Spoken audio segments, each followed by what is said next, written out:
বিয়ের তারিখ ঠিক করার আগে দেনা পাওনার হিসাবটা ঠিক করে নিলে ভালো হতো না? আচ্ছা ঠিক আছে, বলো তোমাকে কি কি দিতে হবে, কি কি নিবা তুমি? আমাকে কিছু দিতে হবে না। তুমি আমাদেরকে দিবা মানে? কি দিবা? এই বিয়েতে শিরিনের শাড়ি গয়না কসমেটিক্স সহ যা লাগে সব আমি কিনে দিব।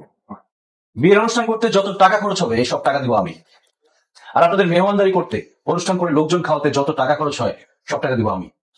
মোট কথা আপনাদের মেয়ের বিয়েতে আপনারা একটা টাকাও খরচ করতে পারবেন না, সব টাকা দিব আমি। এটা তুমি কি বলছো মহসিন? আমার মেয়ের বিয়েতে টাকা খরচ করার দায়িত্ব তো আমার। তুমি কেন টাকা খরচ করতে যাবা? না, মেয়ের বিয়েতে টাকা খরচ করা একজন বাবার দায়িত্ব না। দেখেন, আপনারা আপনাদের মেয়েকে জন্ম দিচ্ছেন, তাকে বড় করছেন, লালন পালন করছেন, লেখাপড়া শিখাইছেন, অসুস্থ হলে ডাক্তারের কাছে নিয়ে গেছেন। এই জন্য আপনাদের অনেক টাকা খরচ হয়েছে, অনেক কষ্ট করতে হয়েছে। এখন তাকে আমার কাছে বিয়ে দিবেন, আর আমার বাড়িতে গিয়ে সে কি করবে? আমার সেবা যত্ন করবে, আমাকে রান্না করে খাওয়াবে, আমার ঘর বাড়ি সব ঠিক রাখবে, আমার বাচ্চা কাচ্চার মা হবে, তাদেরকে লালন পালন করবে, তাদেরকে বড় করবে। মোট কথা, বিয়ের পর সেদিন যা যা করবে সব আমার জন্য করবে। আমি আমার দরকারে সেদিনকে বিয়ে করছি।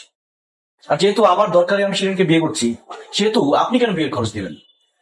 আপনি আপনার মেয়েকে কষ্ট করে লালন পালন করে বড় করছেন, আর যেহেতু তাকে বিয়ে করে আমার বাড়িতে নিয়ে যাব, আমার দায়িত্ব শুরু, তাই বিয়ের খরচটা আমি দিই। একটা কথা, এই বিয়েতে আপনারা কোনো আত্মীয় স্বজন দাওয়াত করতে পারবেন না। এই বিয়ের একমাত্র গেস্ট হবে সব এতিমরা। বাবা উনি কি বলতেছে? আমার ফ্রেন্ড সার্কেল আত্মীয় স্বজন অনেকেই তো আছে, তাদেরকে দাওয়াত না দিয়ে এতিমদেরকে দাওয়াত দেবো কেন?